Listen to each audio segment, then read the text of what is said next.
guys, and welcome back to my YouTube channel. My name is Callie and I'm going to be student teaching in the fall semester. So come the fall semester in September, I will be student teaching full-time, and I'm so excited. So I've started creating YouTube videos and a teacher Instagram, so make sure to subscribe to my channel and follow my Instagram, which is @Callie'sClass. I literally just filmed the ending and update to my student teacher prep part 2 video from a week in my life. Today we actually got an email from our student teacher coordinator that there is another optional training for student teacher candidates at 7 o'clock tonight, so it's 6:45 right now.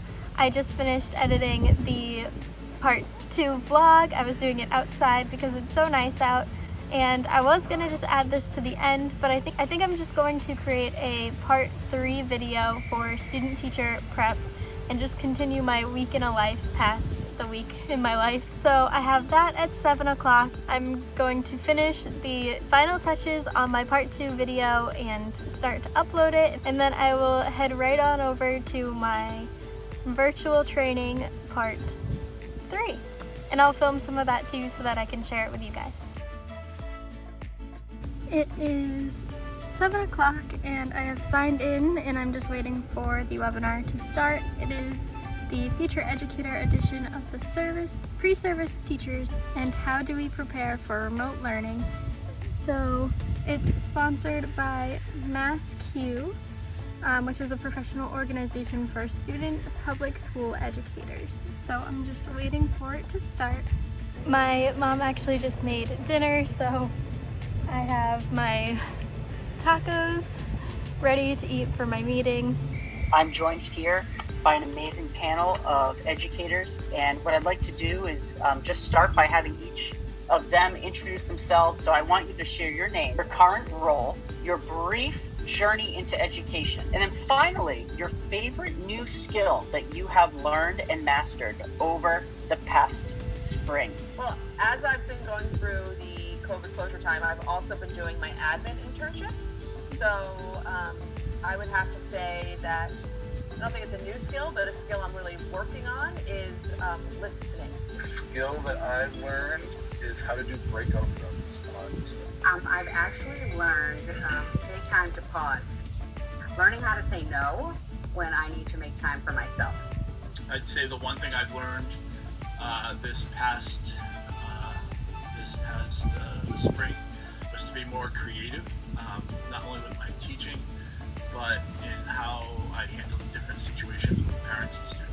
I think it's just an important thing to point out to all of our people listening is that no one actually talked about like a technical skill. That's a really good point. You know, even though we're That is MassCUE, such a good point. we're all talking about like life skills that we're still, many of us 20, 30 years into our jobs are still trying to figure out.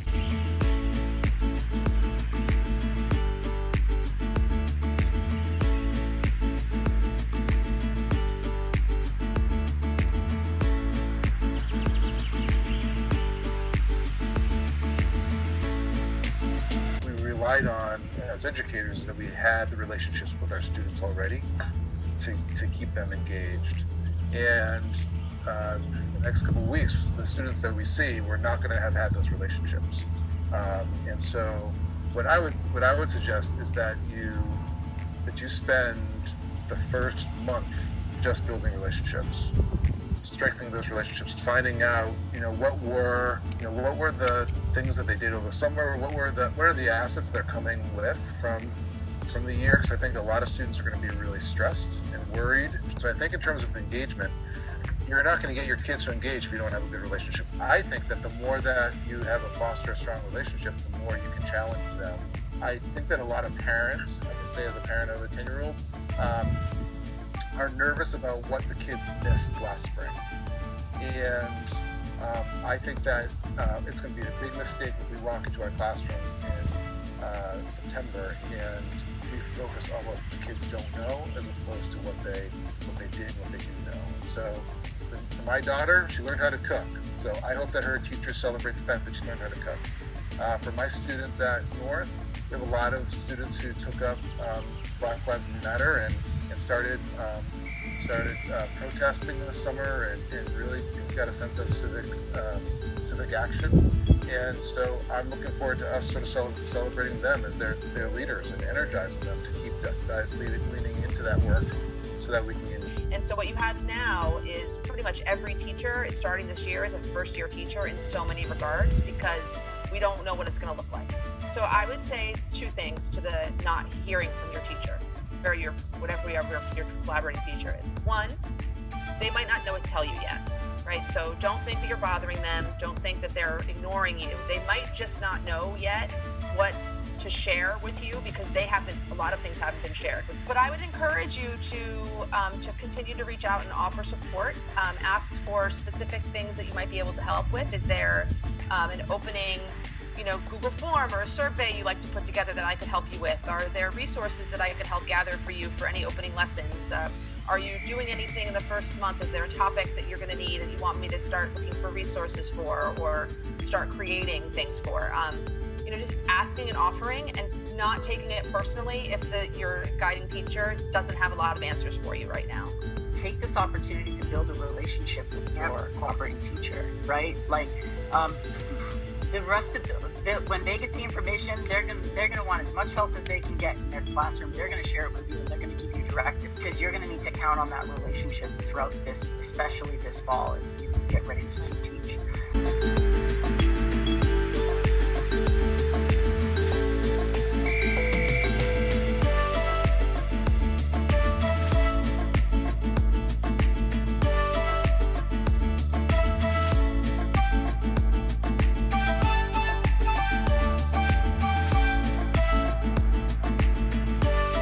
So there's, it's nice to have all these resources and people that just care and want to build you up. And so that's the part of the unsung hero part of MassCUE is the people, right? Our members. We are a human-centered organization that, really drives to support all of our membership and admits when we're, not doing a great job in some areas, and asks how can we get better, even as an organization. So I'm really proud of what we're doing and where we're headed, and our people in tow have been unbelievable, and for that I'm so grateful. That concludes our Cue Up tonight.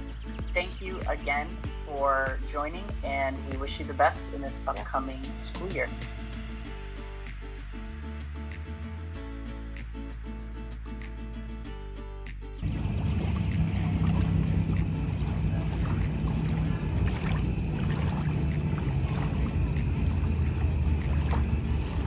Hey guys, so I just finished the webinar that I went to from MassCUE, and it was actually really helpful. They had 4 or 5 different teachers on there, or different levels of educators on there, that answered questions and just offered a whole bunch of advice. But that was just a quick video that I thought I would do. I ended up being able to make it, and I'm really glad that I did, because it had a lot of information about virtual learning and how to address the topic of COVID, different applications you can use, how to assess learning, all of that stuff. So I have 2 pages of notes that I took that I'm excited to just look over and reflect on in the future. That is all that I have for you guys today. Make sure to subscribe to my YouTube channel, follow my teacher Instagram, it is @Callie'sClass, and give this video a like, and leave a comment if you're a student teacher as well.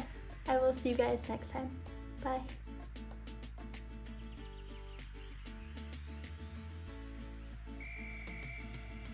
I also sent our student teaching coordinator an email today asking the status of my placement, and so the semester, like I said, starts September 2nd. We have our training September 1st, and the start date for all schools in Massachusetts have been pushed back 10 days. So the school year doesn't really start until like September 15th or 16th for most schools. But I don't have a placement yet because I had lost my first one back in May or June, a couple of days after I had gotten it due to the coronavirus. So there might be some exciting news coming soon about where I'll be student teaching or what grade I'll be student teaching in, so keep an eye out for that as well. And I just wanted to end this video with a huge thank you to everybody who is following my journey, whether it be on Instagram or YouTube or whatever else. Thank you so much for tuning into my student teaching journey and watching these videos. I just hit 50 subscribers the other day, which is super exciting. So thank you for watching my videos and supporting my journey to become a teacher. I am so excited and so blessed and thankful for these platforms. So I look forward to making more videos in the future, and I hope that you guys enjoy them.